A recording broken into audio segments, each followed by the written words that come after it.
So when we're talking about gardening with youth, it's most important to remember to keep it simple.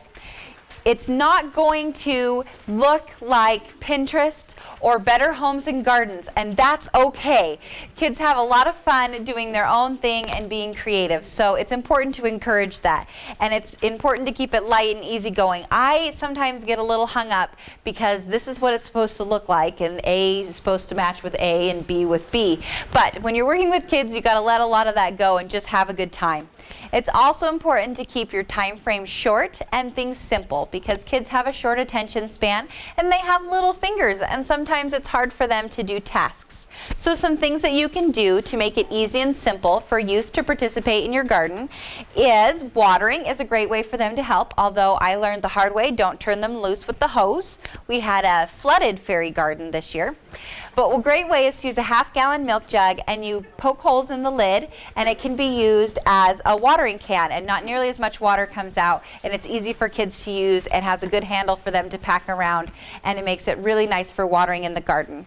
Another thing that you can do with your kids that helps get some of the prep work out ahead of time, because they don't like to wait around while you get seeds together or while you rototill or while you get your rows ready or your tools out. So to prep ahead of time, you can take seeds and using a flour and water paste, glue them to some toilet tissue at the appropriate spacing that they need to be planted in. That way you don't get 65 carrots on this side and you skip a couple feet and then you get another 65 carrots.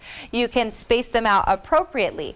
The cheaper the toilet tissue, the better. It degrades better in the soil, and then kids can take this right out to the garden, lay it in the prepared row and cover it up and have a lot of fun. You can do some of the prep work ahead of time before you're outside in the garden. Because sometimes things get messy when we're working with kids, and we have to remember that, and that it's okay. They like to have a good time. Actually, at my house, I finally gave up, turned one of my flower beds into what we call the messy garden at our house, and we turn them loose with the hose and shovels and let them dig and play in the mud and have as much fun as they want and get dirty, because that's what they like to do. So we just allow a space for them to do that. And then kids also like to take it a bit further, not just plant the seeds, but talk to them about seed germination or talk to them about photosynthesis or the water cycle. It's a great opportunity to incorporate some learning while you're hands-on doing some activities, and the kids will incorporate that knowledge better. And it's amazing how even little ones can learn about the water cycle if you explain it as you're working through the process. So that's really fun ways to make gardening fun for kids. And there's lots of fun types of gardens you can have that interest youth. One of my favorites, and it's really popular right now, are fairy gardens. They're very popular. We have a fairy garden at our house. This is actually the fairy house that my kids built for their little fairy garden. They built that all themselves. It's kind of crazy, but they had a good time doing it and they love it. And it's a fun way to just add whimsy to a part of the garden that kids really enjoy.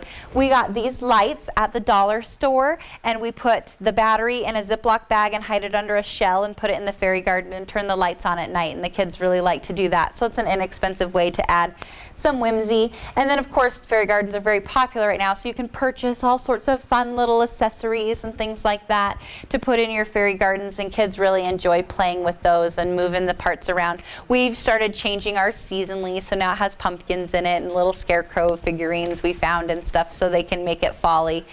Tonight's prize is actually a fairy garden kit, so some lucky person will be all ready for their fairy garden.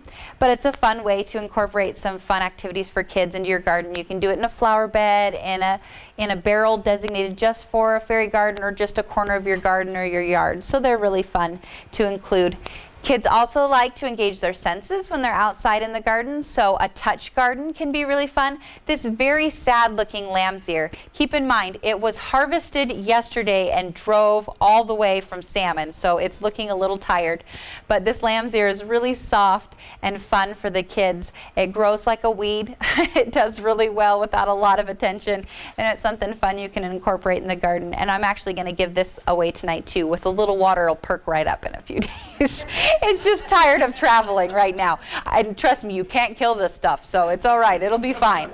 Some lucky winner gets a half-dead lamb's ear, but it'll be okay. It'll perk right up, I promise. So that's a fun way to incorporate some of the senses into your garden. You can also do a smell garden, so incorporating some herbs. One of our sponsors tonight is the Idaho Mint Commission, and we have mint growing in our garden. This too looking a little tired after its long journey over here, but this is some mint that we have growing in our garden, and my kids really like it. It's got a square stem on it, so it's fun for them to feel. All members of the mint family actually have a square stem, which is kind of cool, and kids like to play with that, and it smells great, and they like to chew on the leaves, and they think it's really fun. We also have a little herb garden at our house, so these are some of the herbs that were still mostly alive after our snowstorms, and the kids like those. They smell different. You can do flowers that have a strong smell, anything like that in a sensory garden. Kids really like to participate in their gardens, and if you incorporate kids into growing their own vegetables and fruit, they're more likely to eat them. So an easy to pick garden is always fun. Things like radishes or summer squash, green beans, peas, things like that that kids can pick as they're out in the garden and eat fresh out of the garden. They really enjoy doing that. It's also fun to do unusual things. This year we grew banana squash, and they were this long and this big around, and it took both my kids to lift it into their little red wagon to tote it over to the house, and they had a great time watching to see how big they'd get all summer long. Mini pumpkins, giant pumpkins, anything that's kind of different than what they see at the grocery store. Jerusalem artichokes, things like that are really fun for kids to grow unusual things in their gardens. Butterfly and pollinator gardens are also really fun. This little pack, it is from the Montana Pollinator Project, and we got it at our local extension office. So you can check with your local extension office to see if they have an outlet where it's a possibility to get some of these. But these are just different seeds that are native to the area that are great for butterflies and other pollinators. So that's really fun for kids to do too, plant their own pollinator garden. And then of course it's Idaho, and it's winter. So the terrarium is a great way to bring gardening indoors throughout the winter. This is our terrarium from our house. These are succulents we had growing outside that we brought in over the winter. And my kids like playing in here, and they have a little turtle in there, and you can even make little fairy gardens. So that's kind of a fun way to bring things inside. And it's also fun to start your own seeds.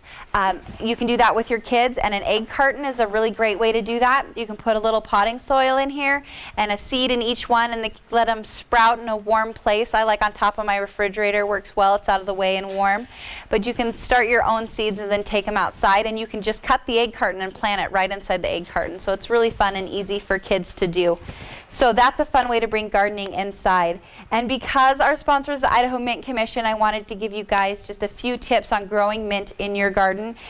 It likes to have well-drained soil, likes morning sun and afternoon shade, and it will grow like a weed. So if you don't want it to spread, you can plant it inside a larger container in the ground, and then the roots won't spread, or keep it heavily mulched, and that'll keep it from spreading. But it's really fun. You can pick it fresh before it flowers, and that's a great way to use your mint leaves.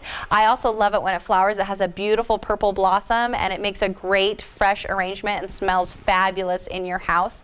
So mint's a really fun one to incorporate in your kids' garden and help get them interested in gardening. So that concludes everything I have to say to you guys about youth and gardening. Do you have any questions? Feel free to ask questions. I'm the first one, so nobody wants to ask them. Yes. Mm-hmm. How did you waterproof it? It actually does. It has drainage holes on the bottom. It has, so I set a paper towel underneath it on my table, and when I water it, I make sure I put a towel under it when I water it. But because they're succulents, they don't need watered very frequently, and it has a gravel base to hold that moisture and let it drain, and then there's potting soil on top.